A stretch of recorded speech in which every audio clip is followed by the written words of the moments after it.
If you play cash game poker and you play in a game that's not live 1-2, where it goes limp, blimp, blimp, blimp, raise, fold, fold, call, call, call, etc., then you probably play in a game where there are a lot of 3-bet pots. Somebody opens, somebody 3-bets. These days, people play a 3-bet only strategy a lot of the time against an open, as long as they're not in the big blind. So this means that 3-bet pots are not just really big in magnitude, they're also very frequent. And having leaks in 3-bet pots is so common and so devastating for your win rate. In today's video, we outline a few cardinal rules that are going to keep you safe and avoid some of your biggest blunders in 3-bet pots. And this, my friends, will transform your win rate. So without any further ado, let's become the kings and queens of 3-bet pots and get that graph going in the right direction. If you like the video today, let me know, smash the like button, do subscribe to the channel. We're approaching 10k subs now and I really want to get there soon. Do your bit, hit the subscribe button. Let's do it, let's get to 10k. Enjoy the video.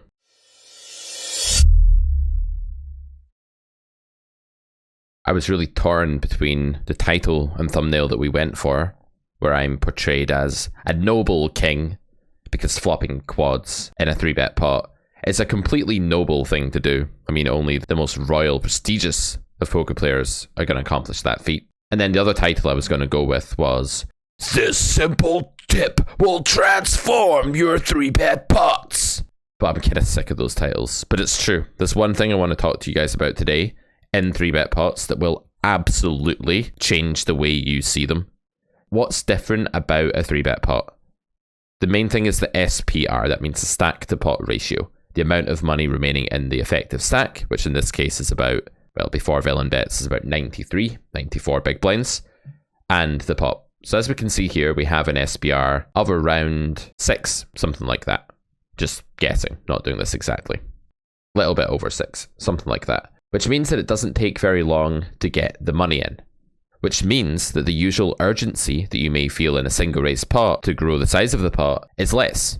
Urgency is a really core concept of the Carrot Poker School. We first meet it right at the beginning in grade 1 lecture 2 when we talk about value betting. And when we understand urgency, we can learn which value bets are mandatory, that we absolutely have to make. We need to get the pot growing immediately. The most crude example of that would be checking back the river, would be a huge blunder with the nuts in position. But checking out a position on the river might not be, because your opponent can bet, it depends on the spot. So in this situation, I'll just show you how this applies to 3-bet pots. The idea is that when you're in position, in particular in a 3-bet pot, the urgency is a lot lower than normal. And raising the flop on board textures like this is just not something you should really be doing. But here is my core skill, my key concept that's going to transform the way you play 3-bet pots forevermore. When you have a really nutty hand, be a bit more inclined to slow play in a 3-bet pot, especially if you're facing aggression and when you're in position. If you have a less nutty hand, or maybe a nutty hand that's quite vulnerable, i.e. there are a lot of overcards, there are loads of draws present, you just have a hand that you think benefits a ton from fold equity. We're going to see one of these a little bit later today, and it's only top pair. By fast play, I jam the turn, especially as there are more draws and more mediocre, improvable hands present in the opponent's range. This idea, if I can distill it into one sentence, would be something like, when you have the immortal nuts in 3-bet pots, you should be very inclined to slow play your hand. Consider calling instead of raising, or checking instead of betting. Within reason, don't check all the way to the river. You do want to put some money in the pot when you're in position, especially. I really failed at doing that in one sentence there, didn't I? Okay, one sentence.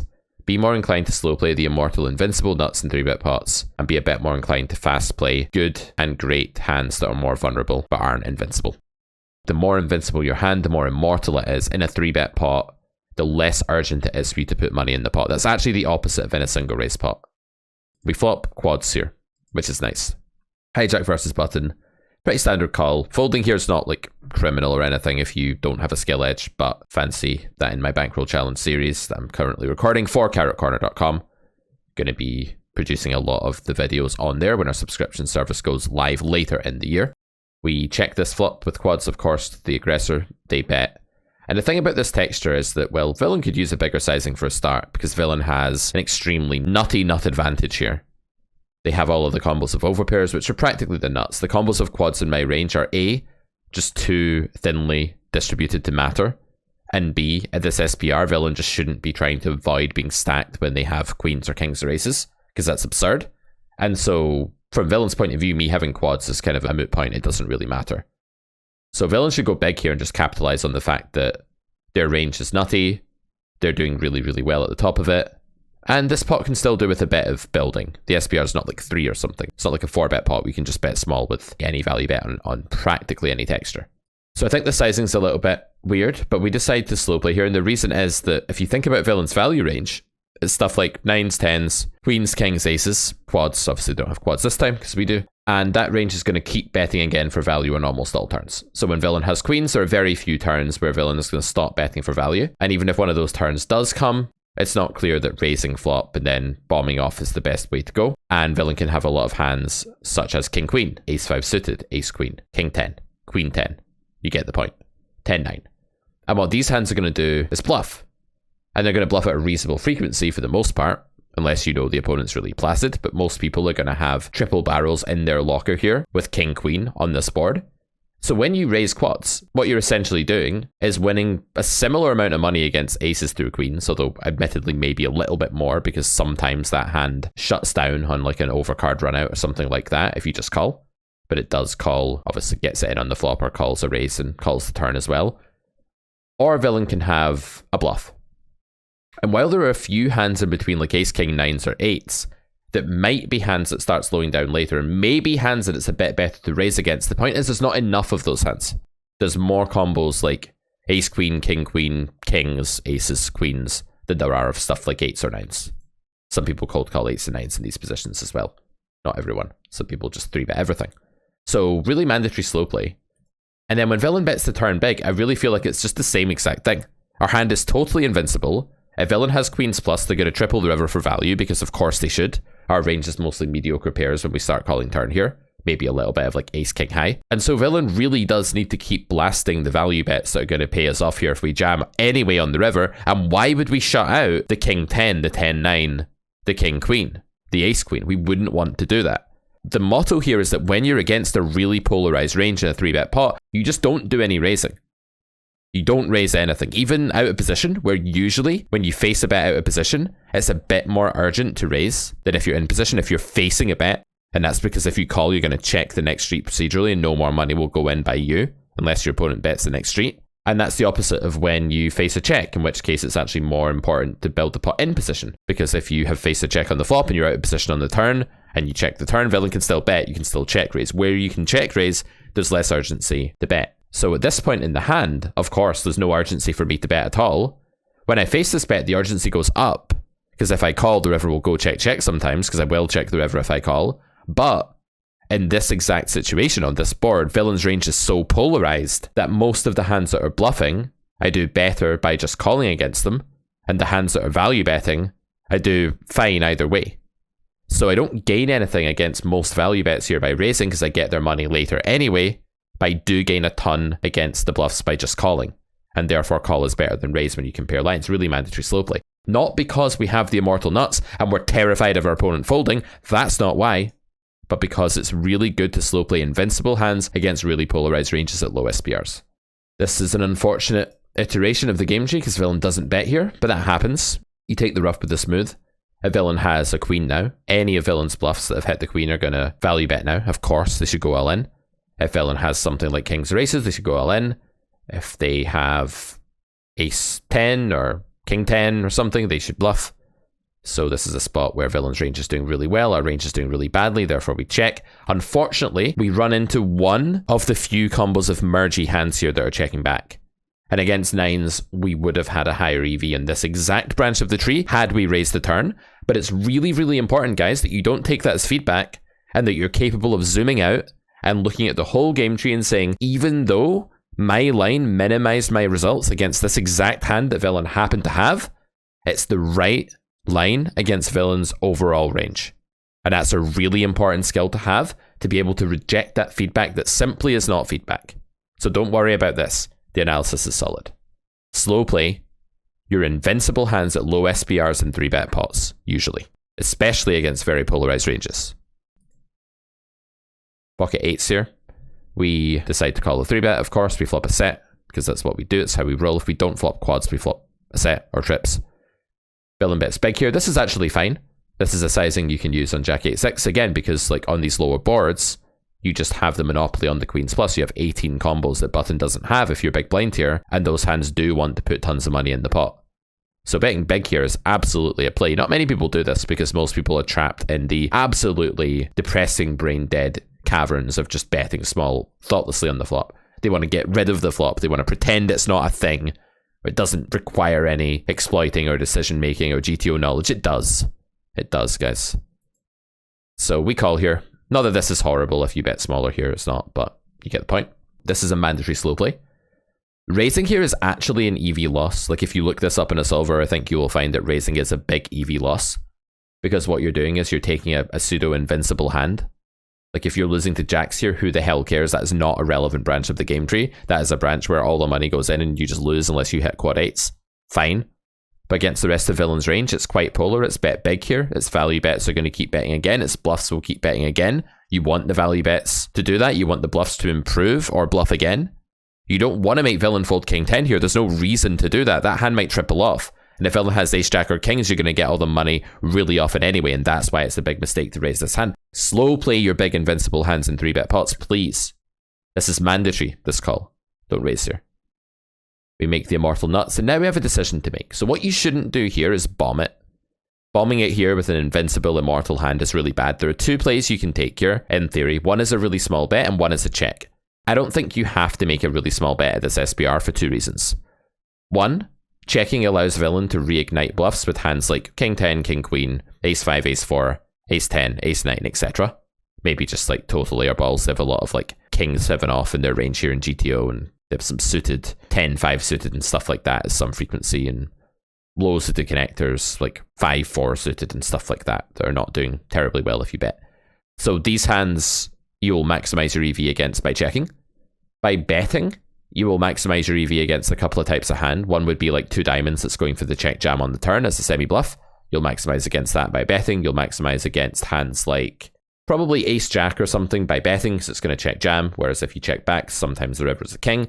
It makes it a bit harder to get all the money. But overall, it's not going to matter too much here. If you scan your way through villain's range, you should find that it doesn't matter too much what line you take here, whether you bet small or whether you check. If villain is very bad at protecting their checking range, you probably just want to check back. So the greater the extent to which you think the pool is underprotected here and just giving up, you want to check back and let them reignite their bluff in the river or hit something. And if you think they're more capable of slow playing, that's a bit more reason to bet. So I bet here.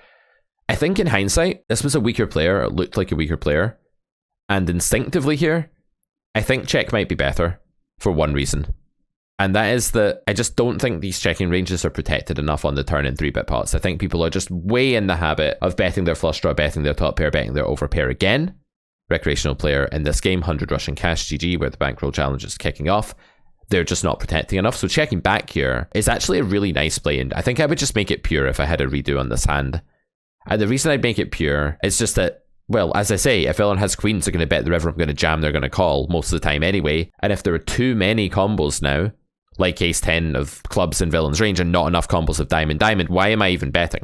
It's the same in equilibrium to bet as it is to check. And once you know the roadmap in equilibrium, like once you've done a course like the Carrot Poker School and you know the baseline of where things stand, it's really easy to then deviate from there. So I like pure check here, actually. I think it's the better line. And that's the thing, in reality, your lines swing. You see so many lazy people in poker, coaches and students and poker players, streamers, YouTubers, you name it, just being like, oh yeah, this is fine, you can bet or check, and looking up in a solver and not sparing a single thought about what might be better against the true range of the opponent. And yeah, pot calling the kettle black or whatever, hypocritical, because I fell into this trap in game here. I just kind of didn't, my brain's a bit sluggish, I've just come back from vacation, I didn't really wake myself up enough to do that key, crucial exploitative analysis. Okay, here's an example of where you do want to be aggressive sometimes. I don't think this is a mandatory thing I did in the turn here, but I think it's fine. And what this hand does is it illustrates the importance of fast playing, or at least the possibility of fast playing hands that are strong but not invincible or nutted at low SPRs in 3-bet pots. But that means when you can't lose that much more money. Let me show you what I mean. We open king queen, we call a 3-bet, button big blind, we call a flop bet, the typical third pot, of course. Not that that's bad. You guys know I'm sick of people mindlessly doing things. It just annoys me as a coach. I want people to think. On the turn, the villain bets big. So this is a pretty low SPR. It's not super low, but it's quite low. And there are a lot of semi-bluffs in the small blind range here. There's things like A7, there are things like hearts, there are things like diamonds, and even a hand like ace king. It's not dead against our hand, it can still bink an ace or whatever. Also, villain could have a hand like ace 4 and have like 7 outs against us or something like that. The fold equity in this spot, if you shove, is actually pretty useful. Now, I don't know about this. Like, I think when you have ace queen, this is like really normal to jam here. And in position, remember, it's a bit less urgent that you jam your value hands. But when it's double flush draw, you can usually jam a bit further down into your value range, because while it gets thinner as you move down your value range, the fold equity that you harvest on boards like double flush draw is more useful than normal. So I would go out on a limb here and say that this is okay to jam king queen here, but probably not queen jack. Your hand does still need to have like a certain element of value, i.e. if I jam here and villain has queen jack and calls it off, I win. Or villain has king queen and calls it off, I chop. If I have queen jack, then it's a loss in a chop instead of a win in a chop. That's a big swing. Ace queen is clearly a fine jam because you're now winning against all of the top pair and you get all the useful fold equity. But this comes down to low SPR. There's a limit to what I can lose here by playing aggressively. That's important. I can't lose like 145 big blinds by jamming here. If I could, I wouldn't. If I was 145 big blinds deep here, I have to just call this hand. But at this SPR, I can shove, I think. It's going to go okay for me. If I get called, I'm not going to be that happy. But there'll be some flush draw hands that have to call it off here because they beat other flush draws and they're live. They have redraw. So I'll be ahead of those. I'll be ahead of any queen jack that does bet call here. I'll be chopping with king queen. And then when I get folds, it'll often be pretty useful. So when villain has like ace 9, ace 7, ace jack of diamonds, king jack of hearts, king 10. There's just so many draws here that are possible in villain's range, and therefore the equity denial will be somewhat okay. So this play is borderline, it's fringy. The solver might not even like it, but I think it illustrates an important point that this becomes a thing with these strong but not amazing hands that are vulnerable in 3-bet pots at low SPRs. The downside of what you can lose is limited. The fold equity is useful. Consider fast playing your good, value-ish, but non-nutted, non-invincible hands, especially on wetter boards where villain has mediocre equity draws a lot at low SPRs and 3-bet pots on the turn. Consider fast playing. Oh, villain folded here, by the way. Almost didn't show you the result. You'd be like, oh, this guy got called and he spewed and he didn't want to show. Like, do you really think I fucking care what happens in one hand? One hand of poker? When it takes like hundreds of thousands of hands to get to like a decent confidence interval as to your win rate? Come on, guys. Get a grip of reality here. Honestly. Alright, ace 10. Small blind. Go a bit smaller here. The reason I go a bit smaller here is that, well, villain's not likely to be elastic, and I have a hand that's folding to a jam. So do I want to lose 10 big blinds when I fold to a jam, or 9? When I get called here and flop the nuts, it won't make as much of a difference whether the pot is 20 big blinds or 18, as the EV will be affected by villain jamming in those branches. So I need to be kind of careful here that I don't just make this 12 or something. I think that's just a mistake. It's just like spewing money on the bad branches of the tree for no real reason. So I don't want to do that. Villain calls, we get this board. I decide to bet here. The thing about recreational players is that if you go big here, it's kind of annoying. Like, they're going to jam on you way more often with like 10s or something. They've got the flop they wanted. Now they're gambling. They don't want you hitting an ace or a king because, of course, everybody always has ace king 100% of the time if you're a recreational player and you're seeing the world through their eyes. And therefore, if I go big here, which is like the GTO bet size, what's going to happen is I'm just going to encourage even more jam. I'm going to lose more money. There won't be enough elasticity. Villain is over-reactive to texture and under-reactive to sizing here, generally at the skill level. Recreational player at 100, Rush and Cash, that's skill level. And therefore, I don't want to encourage that. I don't want to lose more money than I need to. I want to go smaller. You could also check. Weaker players are also a bit volatile against check in this spot. Sometimes they might just smash the bet button with something they check fold. And yeah, I think small bet's the best line here, just about. But it's close between that and check. I don't like big bet, even though it's a GTO play. So if you're looking this up in a solver and you're like, yes, well, the solver says I should big bet, actually, Pete. Well, I've just told you why you shouldn't. So if you still fucking post that comment when I've just explained why I didn't do it, something fucking wrong with you, man. I'm getting up at 6 a.m, guys. I was playing bridge last night. I didn't get a ton of sleep. So this is what's happening. So the ace of diamonds is a decent card here because you don't want your opponent having ace jack of diamonds here. You don't even want them having ace 4 of diamonds here because if they have those hands, they're going to call you. Then they're going to bluff the river if you check, or they're going to jam on you. So this is really bad. So you don't want them to have a flush draw. You want them to have spades or hearts or clubs or something so they can fold. So this sizing, this is the kind of wool that you can pull over the eyes of a recreational player sometimes, is you can pick a size that just looks kind of respectable in absolute big blinds. They're not really looking into like bet size compared to pot or what I should be doing here or anything like that. I think the size is fine anyway in theory. I can bet a lot of hands with this sizing. The SPR is low. This is probably a good sizing in theory anyway, but it's especially good here because I just give myself like a sick price on this bluff. That means if villain has sevens or ace jack of spades and just doesn't want to call again, they can overfold really easily on this card to this sizing. This is what we would call a sweet spot. It's where the fold equity, the bang for your buck if you will, the deal you're getting, sizing for fold equity is premium. It's really good. Finding these sweet spots is the key to success. If you can find sizing sweet spots like this over the long run, then essentially you're getting lots and lots of good deals, and that's what makes you a winning player. Like a stockbroker makes lots and lots of good deals, they become massively successful. The poker player is no different. Give yourself good deals and profit from it. Villain folds, and yeah, hopefully this video has been eye-opening. Short and sweet. To recap, you do not want to be forgetting these two things. Actually, let's make it three things. Firstly, when you have an invincible hand in a 3-bet pot at a low SPR, especially in position and especially against polarized ranges, slow play.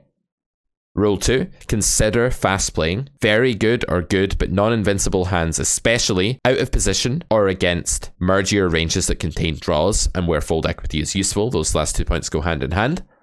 And then thirdly, especially against recreationals, but in general, look for sweet spots, compare lines, look for the right sizing. Don't just punt 28 big blinds in here.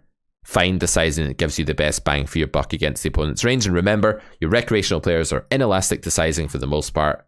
That's why we do things like this pre, just take the edge off of it when we have a hand that isn't calling the jam. This little tip will save you so much money in the long run. If you like the way we teach the game, you know what to do. It's carrotcorner.com for all of the juicy paid content, premium edited, highly polished, professional, academic. It's all at carrotcorner.com, including the gargantuan, colossal Carrot Poker School, my blood, sweat and tears, my theoretical life's work on poker. Check it out at Carrot Corner. We'll see you back here for another video very soon. If you enjoyed today's video, hit the like button, let me know in the comments, and I'll see you later. Bye for now.